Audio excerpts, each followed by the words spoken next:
সিনেমায় আন্তর্জাতিক মর্যাদাপূর্ণ আয়োজন কান চলচ্চিত্র উৎসব।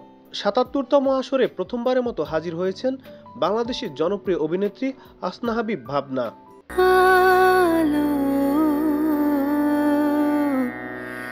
কোনো চলচ্চিত্রের ব্যানারে নয়, বরং নিজ উদ্যোগেই কান চলচ্চিত্র উৎসবে গিয়েছেন তিনি। নিজেকে আলাদাভাবে জানান দিতে এক এক দিন এক এক ডিজাইনের নজরকাড়া পোশাক পরে এসেছেন লাইমলাইটে।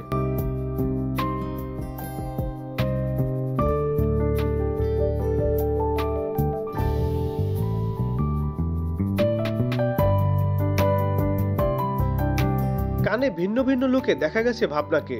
সবকটি ছবি সামাজিক যোগাযোগ মাধ্যমে ভক্তদের সঙ্গে শেয়ার করেছেন তিনি।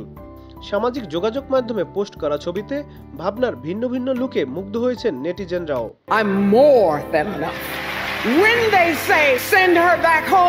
বিভিন্ন দেশের 22টি সিনেমা জায়গা পেয়েছে প্রতিযোগিতা বিভাগে।